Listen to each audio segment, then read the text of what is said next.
दोस्तों खान सर के pocket GK book को जो है लेकर के आ गया है, जिसमें कि आप लोगों के लिए जो है बायोलॉजी का सीरीज शुरू किया है।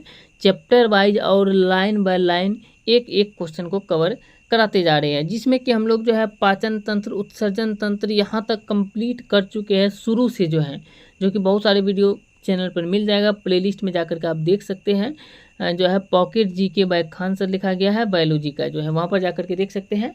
और कंप्लीट वीडियो जो है बायोलॉजी का आप लोगों को मिल जाएगा। अभी जो हम लोग उत्सर्जन तंत्र इस वीडियो में कवर करने वाले हैं, इससे पीछे तक के सारे चैप्टर जो है कंप्लीट हो चुके हैं। प्लेलिस्ट में जाकर के देख सकते हैं।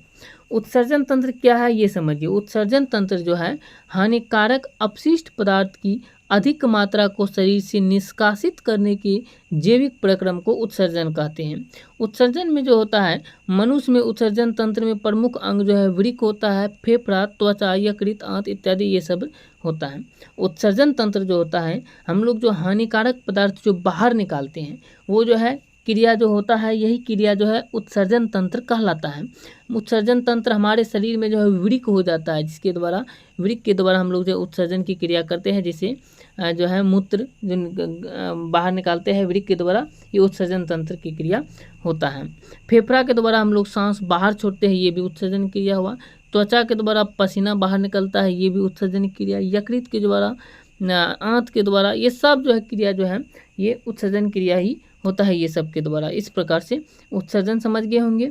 अब उत्सर्जन में वृक्क जो है, वृक्क क्या है? वृक्क जो है प्रासरण नियंत्रण द्वारा जल की निश्चित मात्रा बनाए रखता है। वृक्क जो है, किडनी जो है, और यह रुधिर से सभी उत्सर्जी पदार्थों को जो है हटाना और आवश्यक पोषक तत्वों को बनाए रखने का कार्य करता है, और प्रमुख उत्सर्जन अंग भी है वृक्क जो है। इसके बाद आ जाता है वृक्क जो होता है, इसका भार लगभग 140 ग्राम होता है। नेफ्रॉन वृक्क की कार्यात्मक इकाई होती है। वृक्क की संरचनात्मक एवं क्रियात्मक इकाई को नेफ्रॉन कहा जाता है। वृक्क में मूत्र का निर्माण होता है, और नेफ्रॉन या वृक्क नलिका में रुधिर को छनकर आए जल एवं शेष उत्सर्जी पदार्थों के मिश्रण को जो है मूत्र कहते हैं। ये समझ गए होंगे कि मूत्र किसको कहते हैं, ये भी समझ गए होंगे। और मूत्र का पीला रंग जो होता है यूरोक्रोम नामक वर्णक के कारण ही होता है। और एक सामान्य व्यक्ति जो है 24 घंटे में 1.5 लीटर 1.5 लीटर मूत्र त्यागता है। एक सामान्य व्यक्ति 24 घंटे में 1.5 लीटर मूत्र त्यागता है। और मूत्र की प्रकृति जो होता है ये अम्लीय होता है। मूत्र जो होता है, मूत्र में 85% जो है यूरिया पाया जाता है, 2% यूरिक अम्ल, 5% प्रोटीन, वसा, शर्करा इत्यादि ये सब जो है 3% होते हैं। इस प्रकार से जो है मात्रा होती है मूत्र में जो होती है। और फेफड़ा जो होता है, फेफड़ा कार्बन डाइऑक्साइड एवं जल वाष्प का उत्सर्जन करते हैं। फेफड़ा जो है कार्बन डाइऑक्साइड एवं जल वाष्प का उत्सर्जन करते हैं। और यकृत अमोनिया को यूरिया में परिवर्तित करता है। यकृत जो है ये अमोनिया को यूरिया में परिवर्तित करता है। और आंत जो है ये अपचित भोजन को शरीर से बाहर निकालकर उत्सर्जन में मदद करती है, आंत जो है। इसके बाद आ जाता है त्वचा। त्वचा द्वारा पसीने की ग्रंथियों से पानी तथा लवणों का विसर्जन होता है। मूत्र स्त्राव की मात्रा बढ़ जाने से को जो है डाईयूरेसिस कहते हैं। और मूत्र स्त्राव की मात्रा कम होने को जो है ओलिगोयूरिया कहते हैं। मूत्र स्त्राव बंद जो होता है यानी पूर्ण जो होने की एन्यूरिया कहते हैं।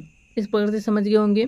अब बताते हैं कुछ अपशिष्ट पदार्थ और उसका उत्सर्जन। जैसे मल जो होता है, मल जो गंदगी होता है, इसको मलाशय के द्वारा उत्सर्जन अंग कहलाता है। कार्बन डाइऑक्साइड का उत्सर्जन अंग फुफ्फुस कहलाता है। अमोनिया का यकृत कहलाता है। पसीना का त्वचा कहलाता है। और यूरिया जो है ये यूरिया वृक्क के द्वारा तथा यकृत के द्वारा ये उत्सर्जन की क्रिया होता है, यूरिया का जो है। इसके बाद आ जाता है कि रक्त में यूरिया नेफ्रॉन द्वारा छाना जाता है। रक्त में यूरिया जो होता है ये नेफ्रॉन के द्वारा छाना जाता है। और बोमेन संपुट में मूत्र छनने की क्रिया होती है। उत्सर्जन का अध्ययन जो है नेफ्रोलॉजी कहलाता है। उत्सर्जन तंत्र का अध्ययन जो है नेफ्रोलॉजी कहलाता है। मूत्र छनने की क्रिया जो है ये बोमेन संपुट में संपन्न होती है। इसके बाद आता है वृक्कों की संरचनात्मक एवं क्रियात्मक इकाई को नेफ्रॉन कहा जाता है। नेफ्रॉन की संरचना जालीनुमा होती है। इसमें अशुद्ध रक्त गुजरता है, जिससे प्राणनिस्यंदन क्रिया के माध्यम से रक्त का जो है शुद्धिकरण होता है। इसके बाद जो है शुद्ध रक्त को धमनी के माध्यम से संपूर्ण अंग तक पहुंचाया जाता है। और अशुद्धियाँ जो है ये मूत्र नलिका के माध्यम से मूत्राशय में आ जाती है और उत्सर्जन की क्रिया के द्वारा जो है बाहर निकल जाती हैं। मूत्राशय की संरचना थिलीनुमा होती है।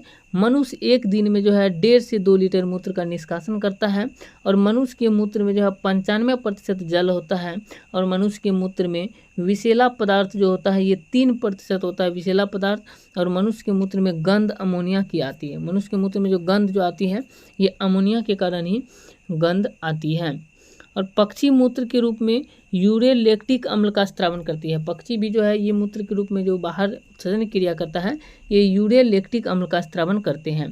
कीट मूत्र के रूप में गुएरिन जिसे गुआनिन भी कहा जाता है इसका स्त्रावन करते हैं। और वृक्क में पथरी कैल्शियम ऑक्जिलेट्स की बनती है। वृक्क में जो पथरी बनता है ये कैल्शियम ऑक्जिलेट की बनती है। मूत्र का असामान्य घटक जो है ये एल्ब्यूमिन होता है जो मूत्र में नहीं पाया जाता है, लेकिन मूत्र के स्त्रावन को बढ़ाने वाली औषधि को जो है डायूरेटिक कहते हैं। मूत्र का निर्माण वृक्क की संग्राहक वाहिनियों में होता है। मूत्र का निर्माण जो है ये वृक्क की संग्राहक वाहिनियों में होता है। नोट करके आपको बताया गया है कि 24 घंटे में एक सामान्य व्यक्ति जो है 180 लीटर केशिका गुच्छ निस्यंद का निर्माण करता है और इसका 1.5 लीटर मूत्र का निर्माण होता है, अर्थात 0.8% शेष भाग का पुनर्अवशोषण हो जाता है। इसके बाद जो है दिया गया है विभिन्न जंतुओं में यूरिया उत्सर्जी अंग है। विभिन्न जंतु जो होता है इसमें यूरिया उत्सर्जी अंग है, जैसे कि अमीबा में जो है त्वचा उत्सर्जी अंग है। जंतु जो है जंतु में मुख्य उत्सर्जी अंग तंत्र यहाँ पर दिया गया देख सकते हैं। जंतु अमीबा में त्वचा एवं रिक्तिका, केचुआ में उत्सर्जिका, मनुष्य में वृक्क, ये सब जो उत्सर्जी अंग कहलाता है। इसके बाद आ जाता है देख सकते हैं दिया गया झींगा मछली का उत्सर्जी अंग हरित ग्रंथियाँ सिलेंड्रेटा के त्वचा एवं मुख के द्वारा, फीता कृमि जो है फ्लेम के कोशिकाओं के द्वारा, आर्थ्रोपोडा मेल पिगी नलिका के द्वारा, ये सब जो है इसका उत्सर्जन अंग कहलाता है। यहाँ तक जो है उत्सर्जन चैप्टर जो है कंप्लीट हो जाता है। ये वीडियो कैसा लगे आप लोग कमेंट करके बताइए। चलिए मिलते हैं नेक्स्ट वीडियो में इससे आगे के टॉपिक को लेकर के बायोलॉजी का ही। जय हिंद।